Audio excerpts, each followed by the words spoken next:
Hello, it's JJ Humphrey. We're on Elephant in the Room again. We got Bobby the Cowboy Cleveland with us, and we also have today's special guest.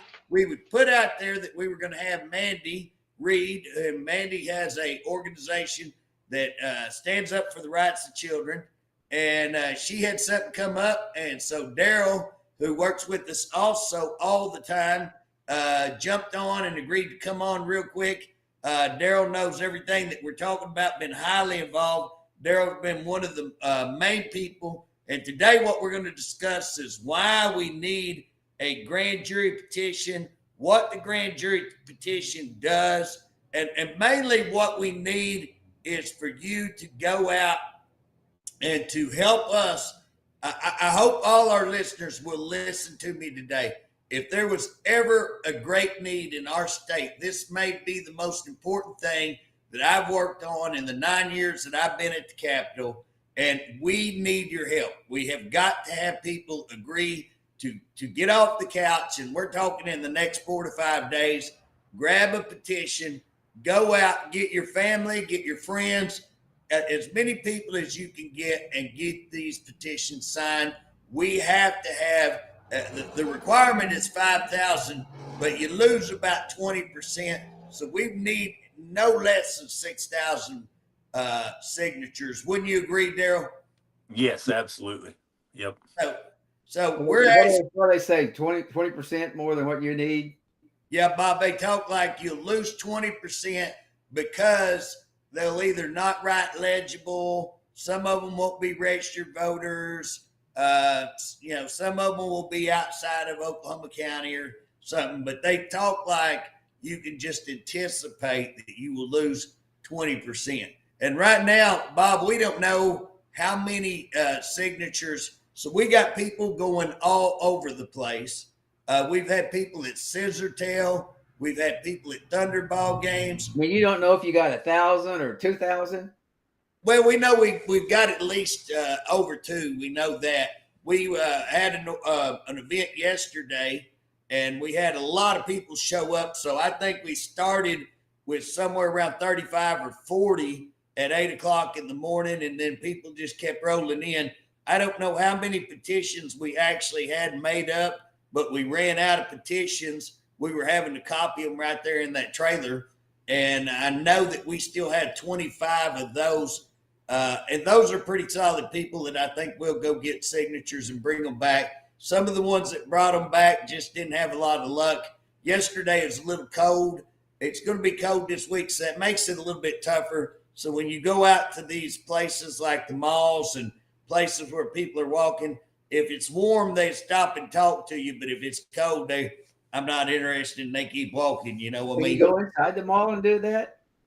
Well, you can go inside. I know I was talking to somebody. One lady went in Walmart and got 400 something signatures. So I know she had 400. So again, we gathered with the ones that were turned in yesterday. We collected 640 all in from 8 till 6:30 ish.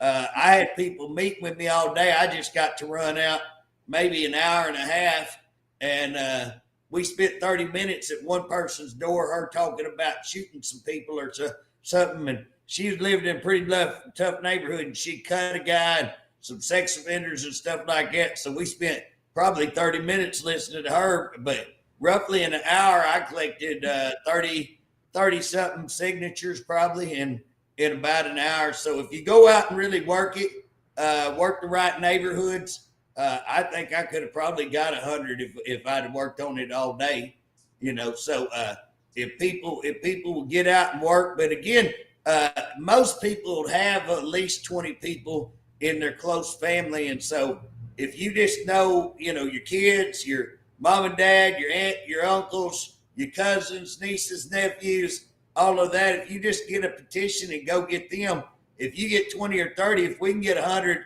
200 people to do that, we're there easily. But we've got people, Travis, we got a guy, Travis, is collecting them. We haven't heard from him. We got 20 up there today, collecting them today. So hopefully they do pretty good. We've got Daniel Navarez, who has a big church. They're supposed to help us. We'll have to follow up with him. See. Well, So JJ, why don't you tell us exactly why are we going to getting a? So Daryl, you want to cover that? What's the purpose and why we're having this grand jury? Yeah, I can do that.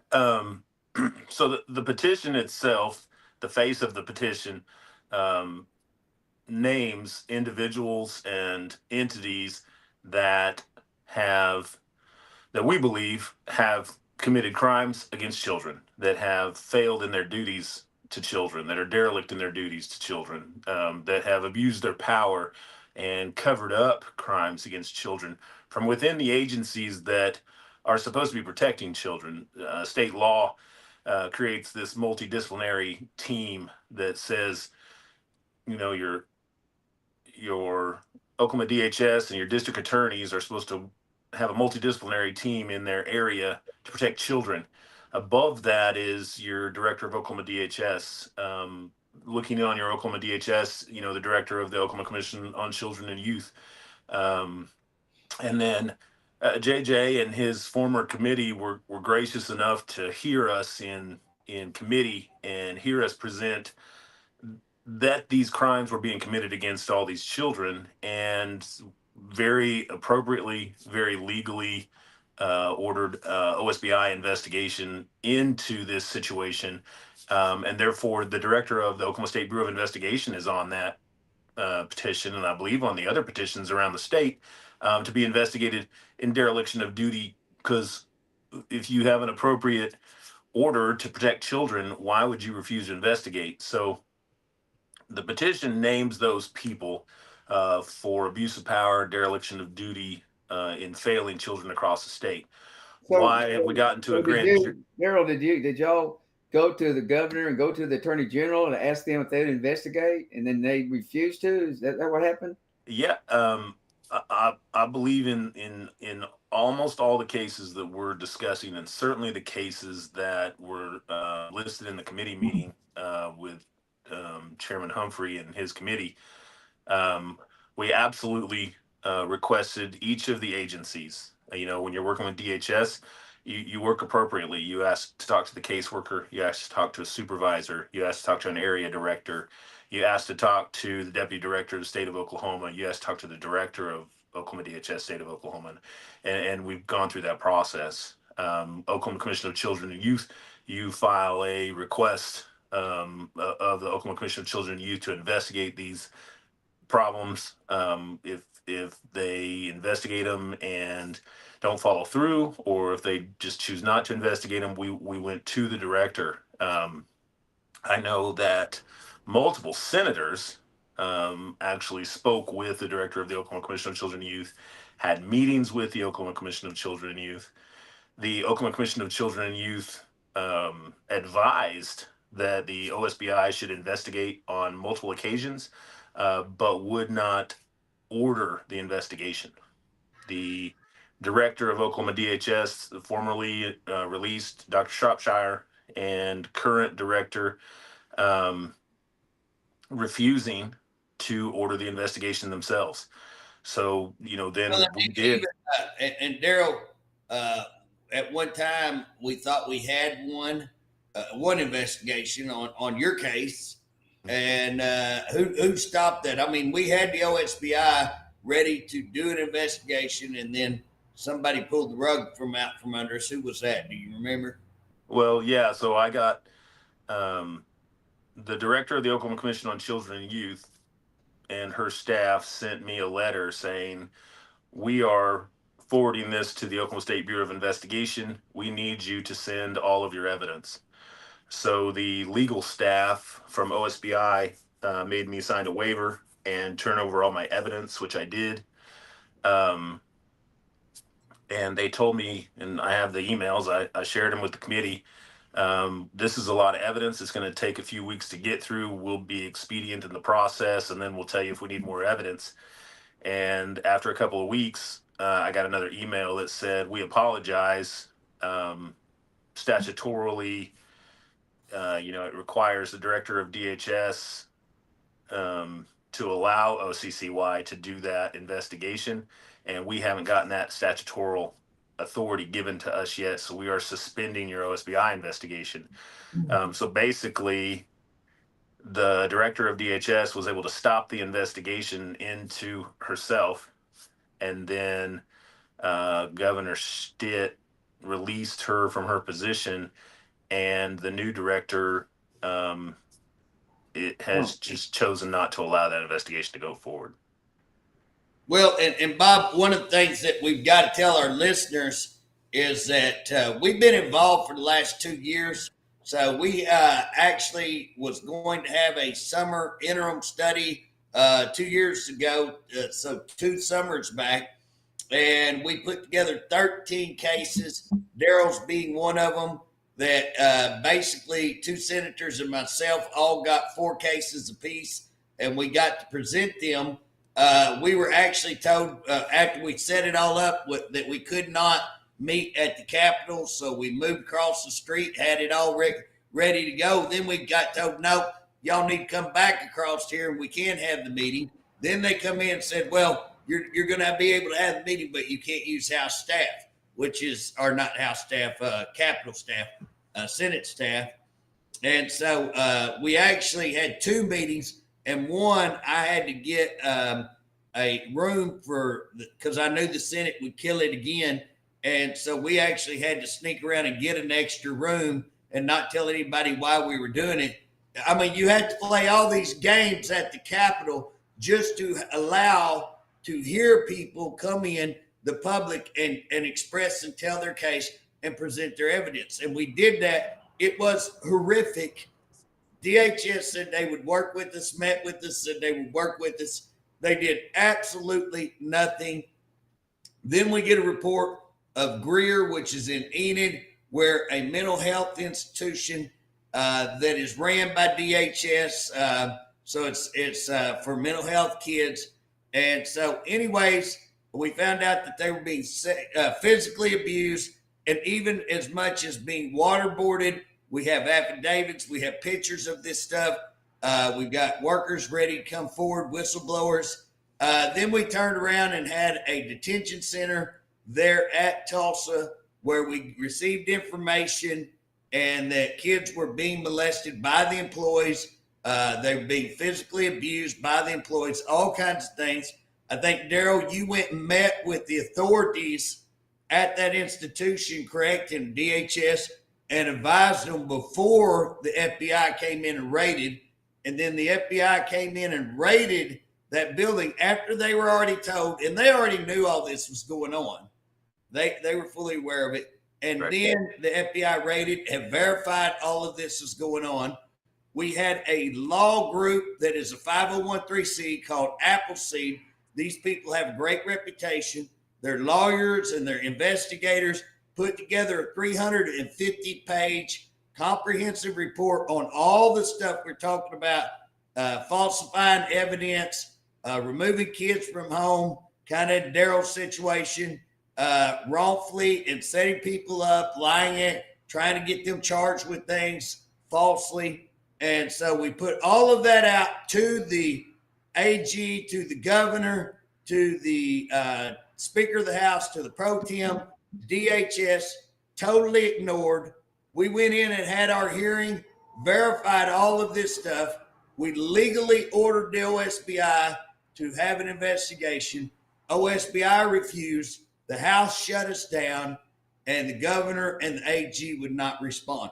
I'm talking the entire Capitol refuses to talk about massive evidence of kids being waterboarded, physically abused, sexually abused, and kids being taken from the home. So let me ask you a question. This has been asked to me. How do you know they've been waterboarded? Got an affidavit. We got workers at that facility saying we've got pictures. We've got one. And again, it's not just waterboarded. These kids who are mental illness, some of them can't speak, other things. What do you call this place where they were at? Greer. It's called Greer. And what's it called? What's it called in general? I mean, it's a place that You go to Dual, wait to it's be a adopted. dual, yeah, it's a dual mental health facility. Dual meaning they take care of adults and children, Okay. youth, and so it's one of the only ones in the state. It's in Enid. It's called Greer, and again, one of the ones that I've seen numerous pictures, but one of the pictures that I seen that just stood out to me. So this kid is mute. He has been stepped on, and his eye is not just swollen. His eye is lumped up. I mean, it's swollen with a footprint across his entire half face. What age? What age is that kid? Oh, I guess he'd probably be 12-ish, somewhere like that, Bob. Now you had an affidavit from the employees that this happened. I got multiple affidavits on all of this. Oh, I didn't know that. And if I'm not mistaken, I'd have to go back because we got so much. But now a person has died. We're waiting for the medical examiner to confirm that it's murder, or death, and then. But it appears like because of their neglect that somebody has died. And Bob, we come in and we made the authorities aware. And kudos to your son who's trying to get something done on this as a county commissioner. But we have another came forward out of the Scissor Tail there in Cleveland County, and so I'm 100% sure that your son is county commissioner, and he's actually met with those authorities to try to, he actually took some action. So kudos to Rod for doing that. But again, who do you go to? Who's going to work it? Who's going to do anything? We have provided mountains of evidence, and that's why we have to go. And we went the grand jury route. And you want to explain, Daryl, what a grand jury, what we're trying to do on the grand jury? Yeah, and if I could clear up a little bit for you as well Yeah. on your question on how do you know, we had a meeting with the entire administrative staff of the Oklahoma Commission on Children and Youth, and they're the entity responsible for oversight of Oklahoma DHS and all the agencies that Oklahoma DHS uses to protect children. We had that meeting. Senator Prieto kind of spearheaded that, had that conversation. In that meeting, Oklahoma Commission on Children and Youth admitted that they had written reports on the juvenile detention facility in Tulsa, where there was sexual battery, rape, physical assault. The list would make you puke. And the director of Oklahoma Commission on Children and Youth told Senator Prieto, told us, told her staff, we're not going to allow law enforcement in there because that'll be harder on the children. We're going to try and handle it internally. We told her we were uncomfortable with that. We told her that was out of line and she had a responsibility to send law enforcement in. She refused. 2 days later, the federal government raided that facility and came back with the computers that proved all of those were happening. So the federal government has already come in and. Now, do you have a copy of any of that? I mean, I don't have a copy of the federal government report. I will tell you, I was contacted by. Oh, sorry, I'm speaking with you guys on my phone, or I'd look up his name. It was a special agent for the federal government, and I had to speak with them in conjunction with the Tulsa County Sheriff's Department to give my testimony just for sitting in that meeting, knowing that the agency responsible for oversight was choosing not to send in law enforcement. Hey, Daryl, So- let me stop you right there. And I know Daryl is one of the people I call when I got questions on this stuff. So I know he knows all about this. But the Kelsey Briggs Act, which happened here in Oklahoma, requires that when these agencies have knowledge of a sexual case or physical abuse, that they are required to contact law enforcement. Am I wrong on that? Well, state law and I believe federal law actually already require that. Kelsey Briggs says that you don't have to wait on a judge's order. You go ahead and check in on the welfare of the child without waiting for the judicial process to play out. It says waiting on the judicial process to play out doesn't immediately protect the child. So the Kelsey Briggs is this ability to go in immediately so that you don't leave a child in harm's way. And all of the Kelsey Briggs filings that we have made on behalf of all these children have either been delayed or denied. Not a single one has been honored. So and we do have all those filings and all those orders. Well, as well as we have a 350-page report that was sent to the AG, to the governor, to the speaker, to the pro tem, to the heads of the DHS committees, both Senate and House, to DHS themselves, I believe OJA and OCCY. All of those were sent out, totally ignored for at least 60 days, and then they sent it to me. We jumped up and had a hearing. Again, they tried to stop that hearing. I mean, we got emails showing that they didn't want us having that hearing. We went ahead and we were allowed to have the hearing, had the hearing. But I will tell you, Bob, and you know this, we've had the same thing with DOC. I mean, and that's why our committee was terminated. I mean, this group talks about transparency. This group talks about wanting to, hold agencies accountable and to stop all of the, just poor practices of these agencies. And guess what? The only group that was trying to really do that, now we've got some senators who are working. Dana's been mentioned, Shane Jett. I'll give shout out to both of those. They've done a lot of work.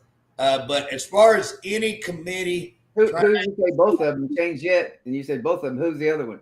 Dana Perino. Oh, okay. I'm sorry, you didn't mention it. Those guys have done awesome work and stood up. But at the end of the day, there was only one committee doing this stuff, and they terminated it because we called them out on this. And now, they've stopped investigations. They shut down the OSBI, which here's the deal. The OSBI is as culpable on this because they have a duty to act. They have a duty to act. When they know, I mean, if they knew somebody was murdered and just because it happened in DHS, if the DHS director comes and goes, we don't want that investigated, do you think they go, oh, well, we're not going to investigate because the DHS director said they don't want to investigate a murder? No, they would not do that. But now we got child abuse going on in DHS, sexual abuse, torture, and they're going, oh, well, if DHS doesn't say, oh, well, if the Speaker of the House thinks we shouldn't do that, we're not going to do it. Well, guess what? They're as culpable as anybody, in my opinion. Right. Well, if you got all of this, why would they not want to do something? Why would the governor or the AG? What kind of reason could they possibly have that they don't want to do anything? Bob, here's what I'm going to tell you. The sexual abuse, physical abuse, that's the fruit on the tree. But that's what you can see. But the problem, yes, the fruit is the problem, but the root is the problem. The root is where all this is coming from. And when you start looking at who owns that company, they're in Greer. Who has that company? And when you start looking at who's in whose club and what clubs, and I'll give you an example because a lot of people listening may not can track with this, but you can track with this. When you look at the history of Stephen Harp, who has been OMBS director, where a lot of this stuff comes out. I was just ask you if I'd heard he had something to do with it. Well, here's the deal. What you got to look at when he was over OMBS and all the stuff that got changed and the contracts and who's doing what. But when you look at his success in OMBS, he was a disaster. They move him over to the Department of Corrections. He's a disaster. Well, guess what? It ain't no different when you start looking at DHS. You have the same who's in whose club.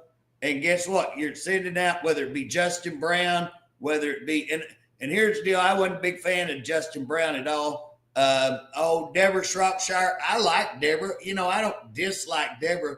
But if kids are being molested and you did nothing, and if we looked at your involvement in a bunch of these corporations, how much money went to these agencies, how much money gets returned to who, That's going to be where that's why this stuff is going on, and that's why nobody wants to touch this stuff. Representative, it doesn't matter whether you like or dislike somebody.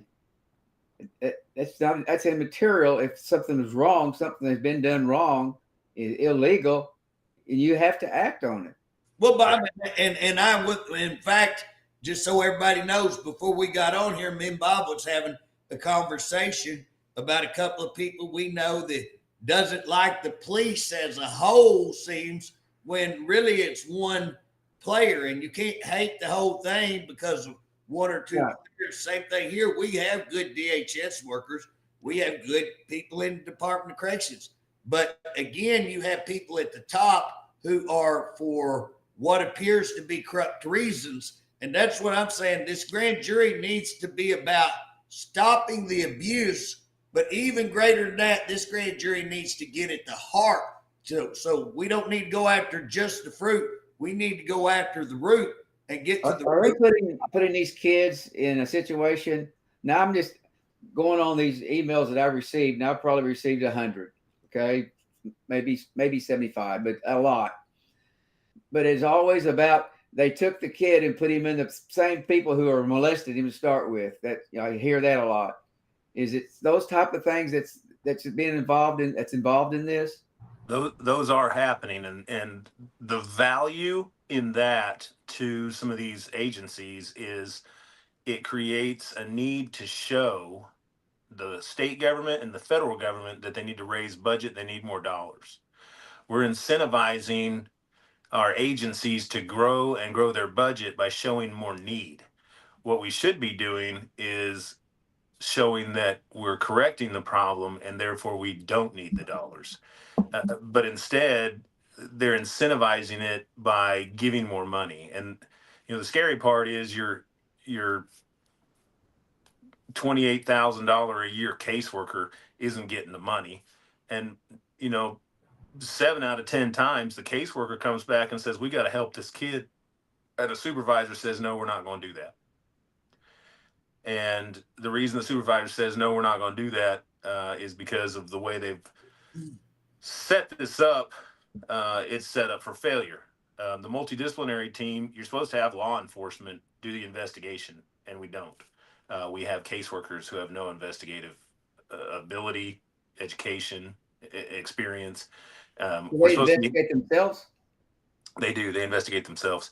We're supposed to have counselors interview these children, and we don't. We have caseworkers. It's illegal for a caseworker to interview a child. It's illegal for a caseworker to interview a child with the perpetrator present.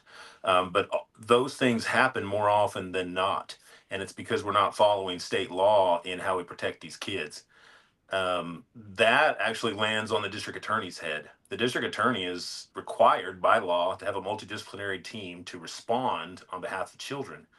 Out the gate, to have the necessary professionals ready to protect, then have the necessary professionals ready to help and bring therapy and healing, and then to actually have the necessary professionals on the back end review the cases and make sure they're happening. None of our district's attorneys do that. I haven't found any. It's by law. They're supposed to be doing that by law. Yes, absolutely. Yeah, the multidisciplinary team statutes are very clear that is the authority. Now, we have, I have a chief of police who's chief of police for 30 years, said that that's not how his police department does it. And the reason his police department doesn't engage is because when they get to court, it doesn't matter what his police officers say. They only listen to DHS. So his police officers just choose not to be involved in the investigations on behalf of DHS. So we transcribed that. We gave that to DHS. We gave that to OCCY. And basically OCCY and DHS were like, that's right. We like it that way. The director of OCCY said, we don't want the police officers involved. They get in our way. Well, that's failing a child, and that's illegal. Well, that's not their choice. It's not their choice, but they have abused their authority, and they are choosing that. And that's what we're asking. That's one of the pieces we're asking to be investigated. You'll also see on the petition that some of these individuals are named for benefiting financially for committing crimes against children. and that is discussed in the petition itself. And there is evidence that's been turned over to OSBI, and that OSBI has in hand, that proves that some of these agencies, Dr. Shropshire had some of her lead counsel go in and interview possible perpetration on children, the actual person that did it. And they did it because they knew that person wouldn't admit to it. What actually happened was the perpetrator admitted under oath these crimes against these children. And DHS's attorneys sealed that file, won't release that file, and covered up that admission of sexual molestation. I know, no doubt, and JJ Humphrey's seen it. He was included in the transaction of the turnover of evidence, that transcription was given to OSBI. So it shows how, when they finally get backed up against the wall, they bring in their legal team and cover it up. Well, and that's the same thing, Bob, that, that we talk about DOC, that they want to say, well, we can't discuss that because that's a mental health client. Well, we're not asking about his mental health. We're not asking you about his meds. We're not asking you about his games. Yeah, we're asking you, did you lock him in a room and forget him 3 days? That ain't got nothing to, whether he's mental health or not mental health, that has nothing to do with it. Did you lock him in a room 3 days? Were these crimes committed? But they hide behind all that, act like they're, protecting the child. We'll go ahead and let this child get molested rather than say, yes, this happened, rather than release records of what actually was said. We're going to go ahead and allow this kid to remain at home where we know that child is being harmed.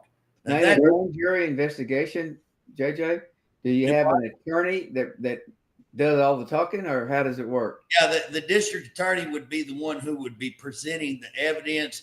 We would have to get with the district attorney, and well, the district attorney sounds like that they're be against you. Well, in Tulsa, I think that, and I think there's going to be a lot of district attorneys across the state that would be against us. But in Oklahoma County, I think the district attorney right there is a pretty fair-minded individual. I think that she would do what's right. I believe I found her to always, me and her don't agree. She's wrong on chickens. But other than that, she's pretty dang good in my opinion. I've heard some real good things about her, even if she is a Democrat. I'll brag on her. I'll brag on her a bunch, But also, if we're presenting, they're going to have to present what we bring to them. And right. We're going to be asking to allow one of us, somebody, a representative, to be in there. So we're going to try to work on those things to make sure these facts are getting presented to the grand jury. But again, the problem is we're just barely scratching the surface of all of the things that we have. And why would the authorities, why would the AG refuse to do anything? The governor refuse. And again, when you get down to where are all the money, trace the money, trace who's over these companies, trace who's in what club with who, and chase all the, who's and whose cars parked next door and all of that kind of stuff. And guess what? You start going, wow. And that's what has to happen. Daryl, let me ask you this question. You're not asking the AG or the governor to take a side. Yes, we most certainly did. Just to be transparent and open and ask for an investigation. Is that correct? We asked them to take the side of the children. We asked them to open the investigation. We didn't, ask them to have an opinion about the investigation. We asked them to open the investigation. In Payne County, an outside judge, because the Payne County judges had to recuse, an outside judge made an opinion on the record that our district attorney might need to be investigated for dereliction of duty for failing to operate the multidisciplinary teams and protect children. We couldn't even get OSBI to investigate when a judge made that opinion on the record.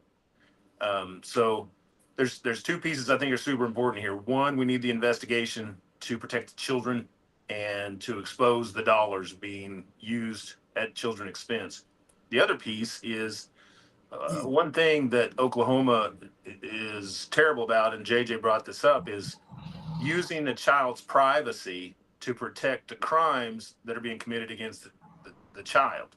Mhm. A child will give up their privacy all day, every day in exchange for their safety.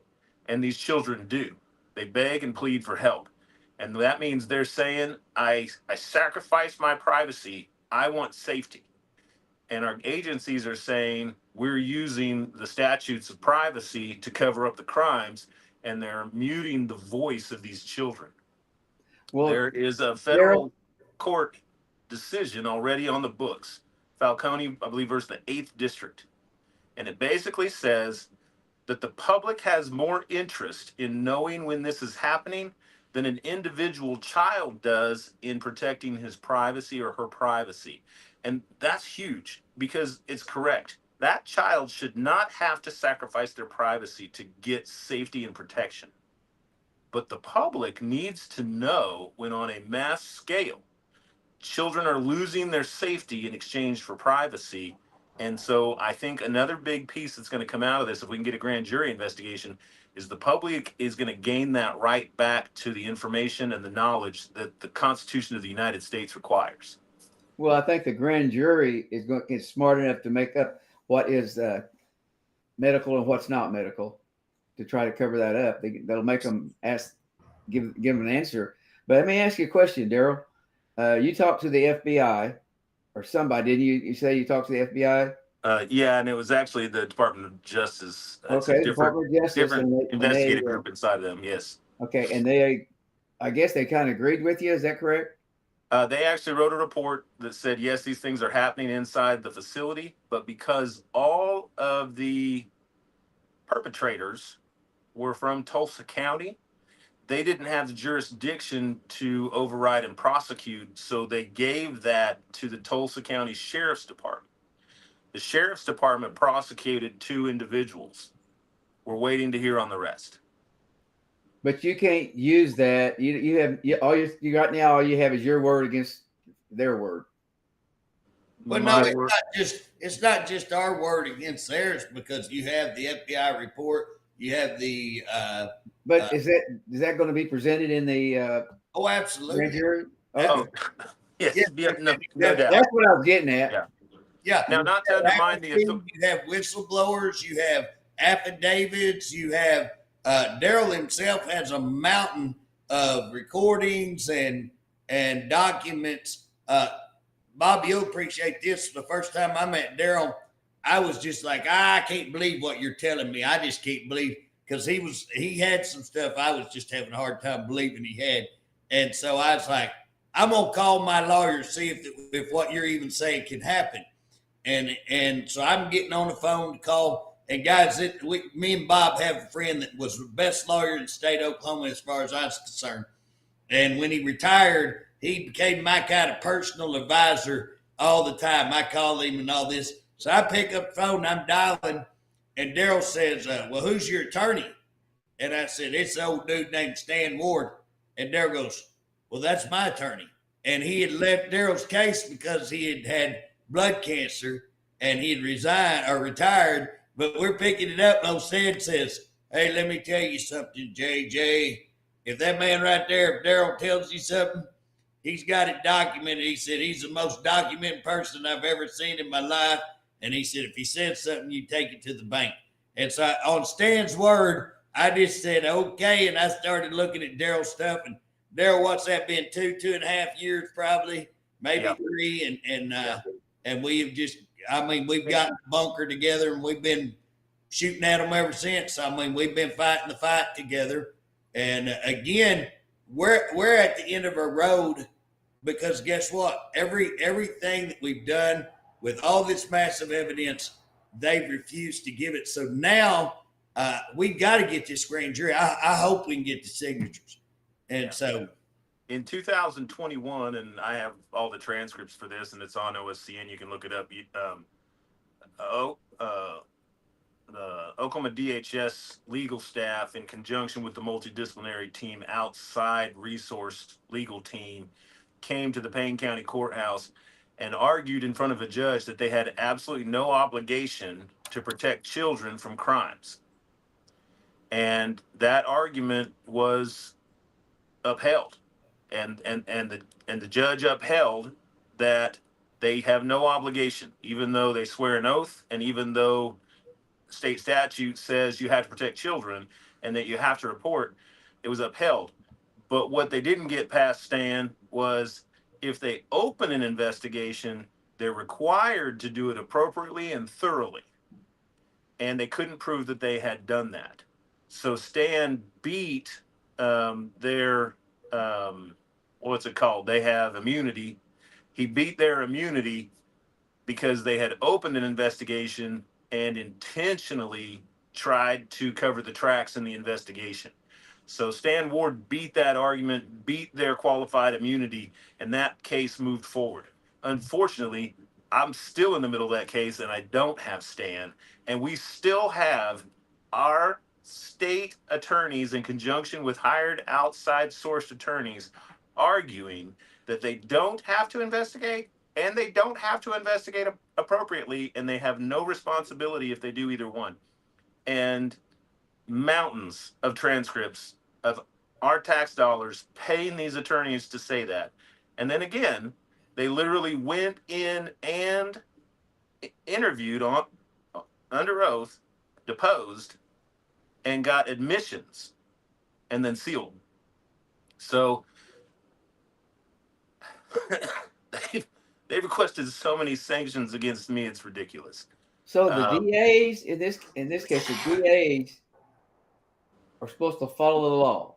In this case, they don't follow the law because they disagree with it. Well, the DAs are actually supposed to be over Oklahoma DHS. They're supposed to organize the protection of the children in each county. And the DAs wash their hands of it and say, we're not going to touch it. Whatever DHS brings to us is what we're going to do. And unfortunately, DHS isn't bringing professionals. They're bringing, people without a college degree, people with a year or two of college degree and no expertise. Well, what I'm going to tell you is that's what I called Stan on when I first met Daryl.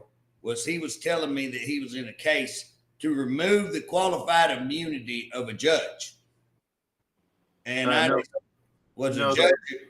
It was qualified immunity of law enforcement as the multidisciplinary team arm of the district attorney, and qualified immunity of Oklahoma DHS. And what I was telling him, there's no way that you got a suit to remove qualified immunity on all, they just ain't no way. They're not going to do that, And he's like, well, they've already done it. And I was like, oh, but I can't hardly buy that because what we're talking about, you have got to show that they completely failed. I mean, that they completely failed. If they had done anything at all, then guess what? Their immunity would have been upheld.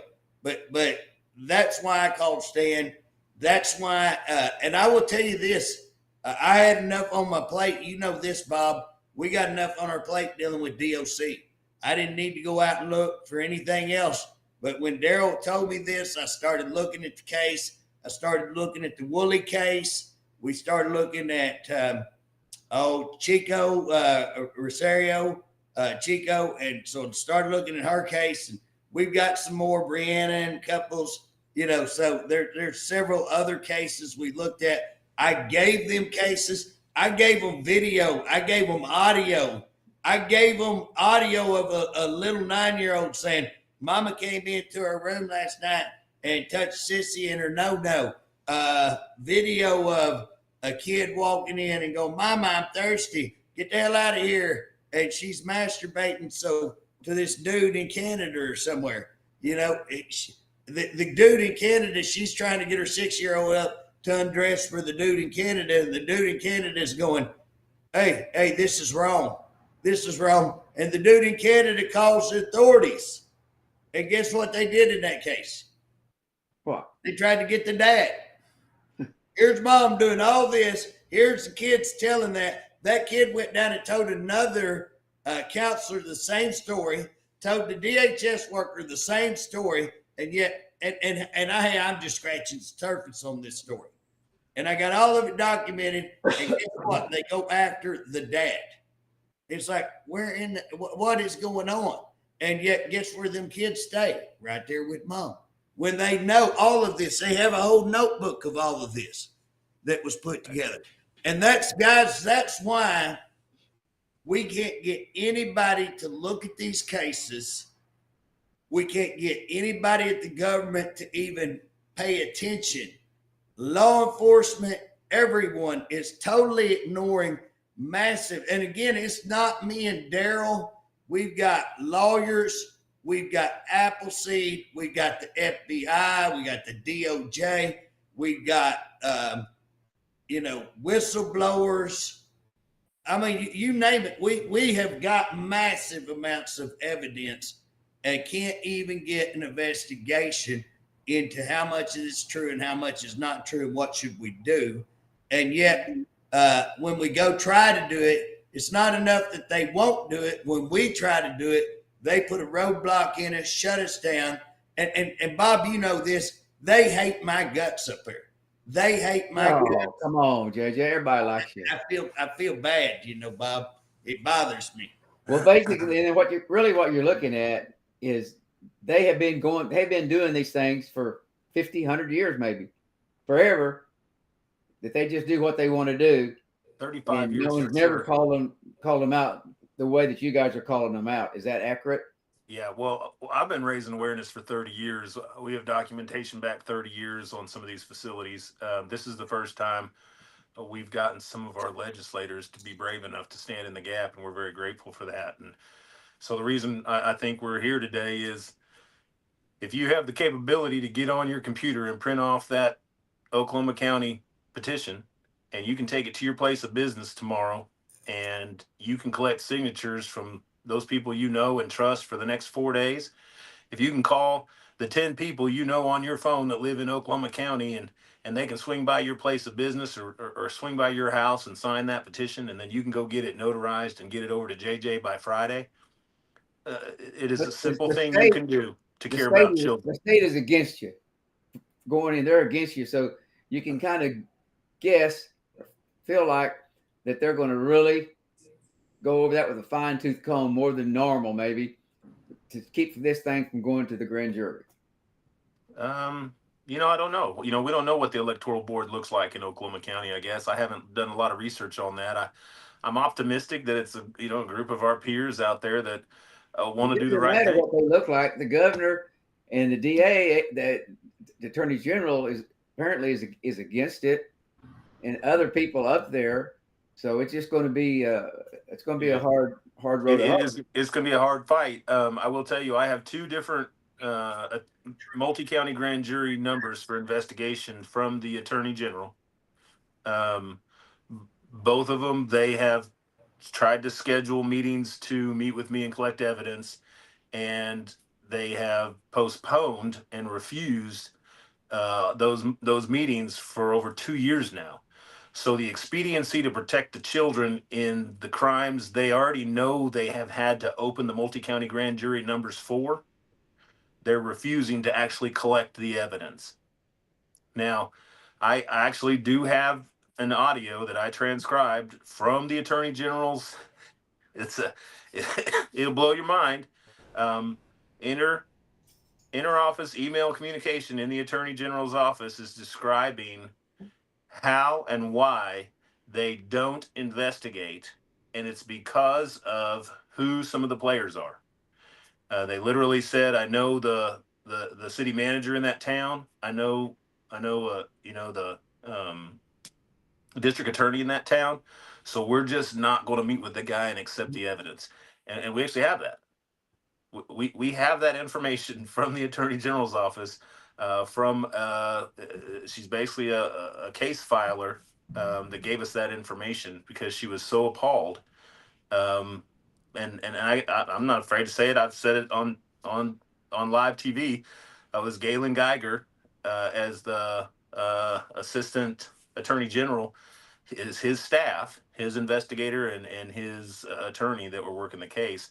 And it wasn't, hey, we collected evidence, we don't think there's anything here, or we collected evidence, we need to look into it. It was, we know who the city manager is and we know who the district attorney there is, so we're not going to do this.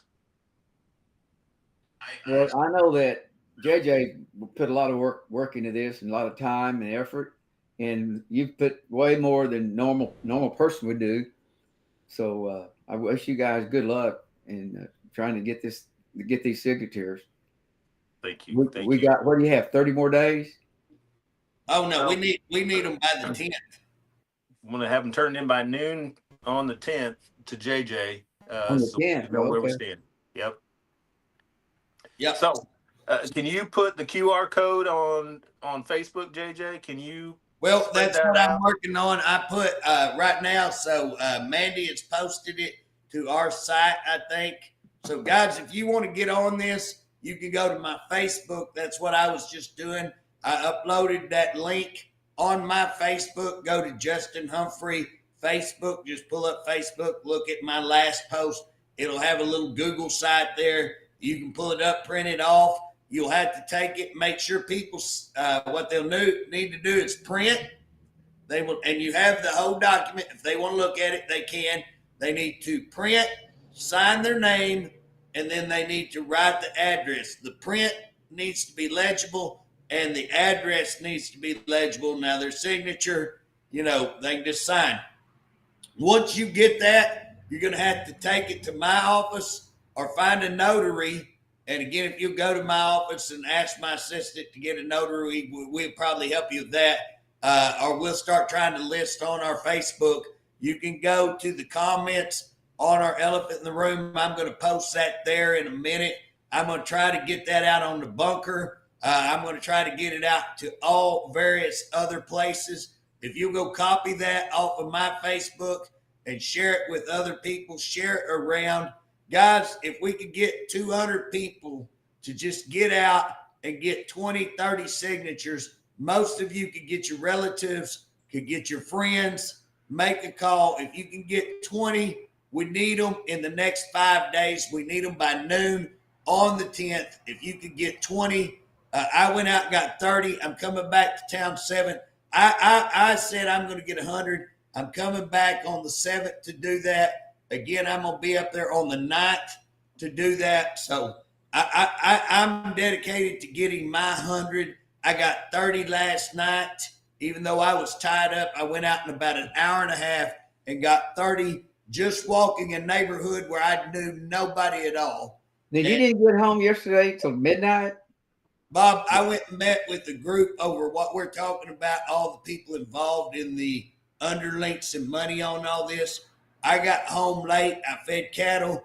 I got in at midnight the night before. I got up at 4:30, was at Oklahoma City. Me and Daryl was in Oklahoma City a little bit before 7:30. I got home at midnight last night.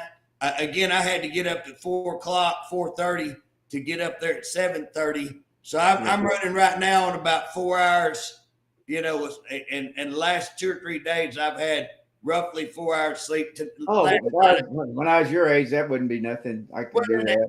Bob, I'm still skipping around, but you notice I'm a little bit quieter today. Well, hey, I just want to say that thank you, Daryl, for the work you've done. I know you got your heart into it. You're working hard, and JJ, thank you for taking the time away from DLC and not giving me any time at DLC.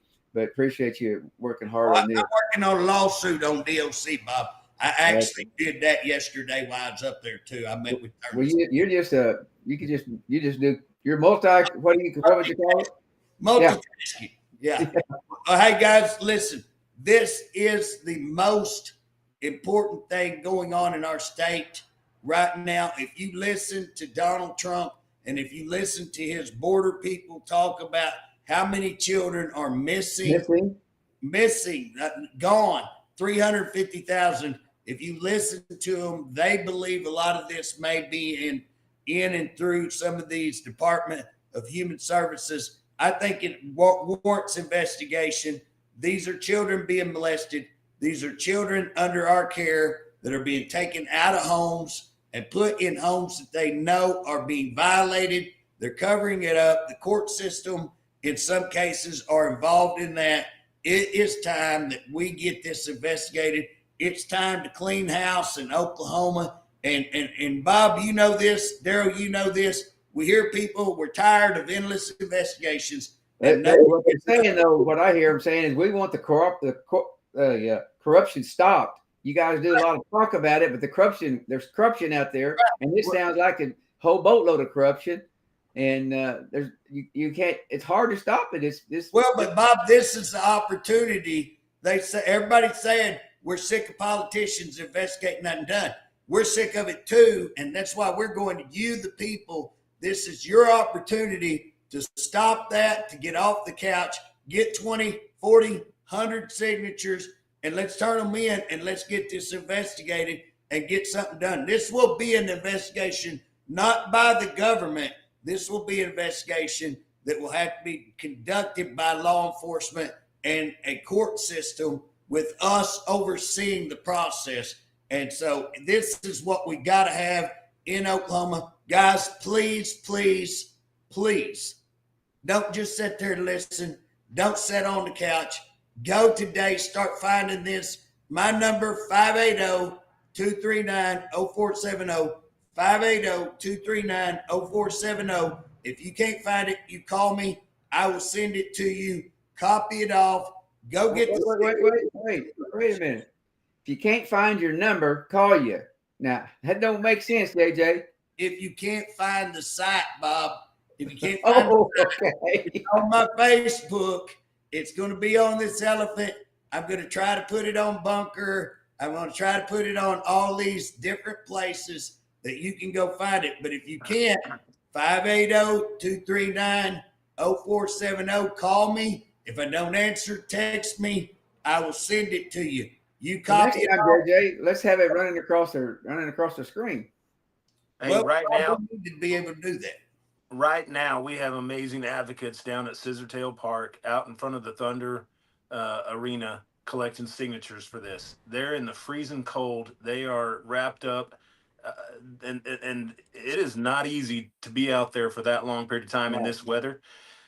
If you love kids, you can park, run up there, fill out your information, run back, get in your car, and go back and stay warm. You can care about kids enough to get you and your wife, you and your girlfriend, you and your best friend, your cousin. You can run down there and give them a signature and help us get the signatures we need to protect kids in Oklahoma County and across the state.